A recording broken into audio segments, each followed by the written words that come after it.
Oke, bismillahirrahmanirrahim. Assalamualaikum warahmatullahi wabarakatuh. Alhamdulillahirrahmanirrahim. Wassalatu wassalamu ala asrafil anbiya mursalin wa ala alihi washabihi ajmain amma ba'du. Pertama-tama yang terhormat kepada Abi Hanif bin Mida selaku pengusaha Pondok Al-Quran Al-Ribah Hanifida. Yang kedua yang terhormat kepada guru-guru Amit SMA Al-Quran Al-Ribah Hanifida. Dan yang ketiga yang terhormat kepada kedua orang tua saya dan tidak lupa pula kepada teman-teman saya banggakan. Nah, jadi di sini saya akan mempresentasikan tentang pelajaran akidah akhlak, yaitu tentang iman kepada kitab-kitab Allah. Nah, jadi iman kepada kitab-kitab Allah. Nah, jadi kitab macam-macam kitab Allah itu ada 4. Yang pertama ada Al-Quran, Taurat, Zabur, dan Injil. Nah, yang pertama itu ada kitab Taurat. Nah, jadi kitab Taurat itu diturunkan kepada Nabi Musa.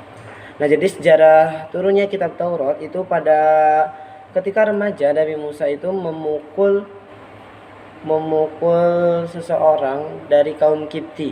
Nah, kemudian Nabi Musa ini seseorang dari kaum Kipti itu ternyata pendukungnya Fir'aun, sehingga Raja Fir'aun pun marah kepada Nabi Musa dan memburu Nabi Musa. Nah, kemudian Nabi Musa ini pun melarikan diri ke negeri Madian. Nah, agar terhindar dari kejaran Raja Fir'aun. Nah, kemudian Allah itu menakdirkan Nabi Musa ketika di negeri Madian itu bertemu dengan Nabi Syuaib dan menikahkan dengan anaknya yang bernama Safira. Nah, jadi bahasanya itu ketika Nabi Musa sudah sampai di kota Madian, kemudian Nabi Musa ini melihat para pengembala itu memberi minum kambing-kambingnya.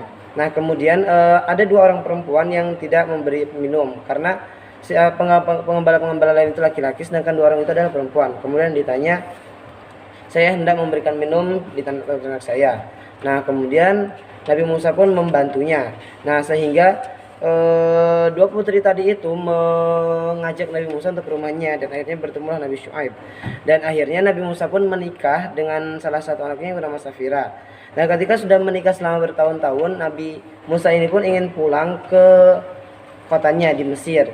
Nah, akhirnya pun Nabi Musa ini pun melewati namanya Bukit Tua, seperti yang dijelaskan dalam surat An-Nazi'at. Kemudian ketika nyampe situ, Nabi Musa pun melihat cahaya seperti berupa api. Nah, dikarenakan pada ketika itu keluarga Nabi Musa itu kedinginan, akhirnya Nabi Musa pun mendatangi api itu. Dan ternyata di situ tidak ada api. Kemudian turunlah kitab Taurat. Nah, jadi isi pokok kitab Taurat. Nah, kitab Taurat itu diambil dari kata Torah. Nah, Torah itu satu dari 3 komponen kaum Yahudi, kitab kaum Yahudi. Nah, jadi salah satunya adalah Torah.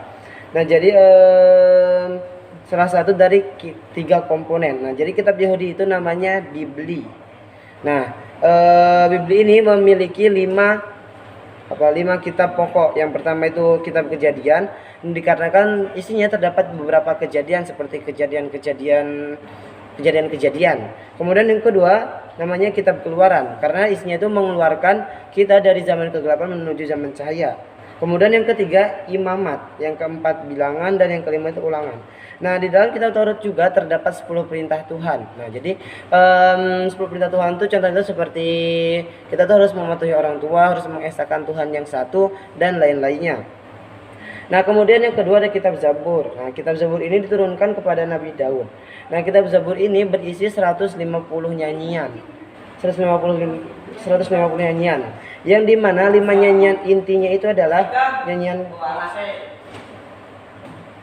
kesaktian, nyanyian perorangan, kemudian nyanyian ratapan-ratapan para jamaah, nyanyian ratapan dan doa, kemudian nyanyian untuk raja. Nah, tetapi Nabi Daud ini memerintahkan kaumnya untuk tetap mengikuti 10 perintah tadi. Nah, kemudian yang ketiga ada kitab Injil. Nah, kitab Injil ini diturunkan kepada Nabi Isa alaihissalam kepada kaumnya, yaitu Bani Israel, untuk tidak rakus dan tidak tamak. Nah, tetapi Injil yang sekarang itu berbeda dengan Injil yang dahulu. Nah, dikarenakan sekarang itu ada yang mengubah-ubah. Jadi pada zaman dulu itu ada 70 kitab Injil. Tetapi setelah disepakati di gereja-gereja, akhirnya ada 4 Injil, yang dimana salah satu adalah kitab Injil Matius. Nah, sedangkan yang 70 kurang 4, yang 66 tadi itu namanya Apokrifa, yang dimana itu kitab yang tertolak. Nah, kemudian ada pula kitab Injil yang isinya hampir sama dengan kitab Al-Quran, yaitu namanya Injil Barnabas. Nah, kemudian yang terakhir ada kitab Al-Quran. Nah, jadi pengertian Al-Quran sendiri menurut bahasa ini adalah bacaan. Sedangkan menurut istilah Al-Quran itu adalah firman yang diturunkan oleh Allah SWT kepada hambanya. Nah, Al-Quran ini diturunkan kepada Nabi terakhir, yaitu Nabi Muhammad SAW, untuk menyempurnakan kitab-kitab sebelumnya. Nah, Al-Quran ini memiliki beberapa nama. Yang pertama Alkitab, kemudian yang kedua itu Al-Furqan, karena Al-Quran ini sebagai pembeda di antara mana yang batil dan mana yang benar. Kemudian yang ketiga itu Az-Zikr, sebagai peringatan, dikarenakan di dalam kitab Al-Quran itu terdapat peringatan-peringatan bagi orang-orang yang melampaui batas. Kemudian yang keempat itu namanya Al-Huda, sebagai petunjuk. Nah, jadi Al-Quran ini sebagai petunjuk bagi orang yang mengalami kesesatan. Kemudian yang kelima, Al-Quran ini dinamai An-Nur, yang berisi cahaya. Dan yang terakhir itu Al-Quran ini dinamai Al-Bayinah atau penjelas. Oke, sekian saja dari saya. Kurang lebihnya maaf. Wabillahi taufiq wal hidayah. Wassalamualaikum warahmatullahi wabarakatuh.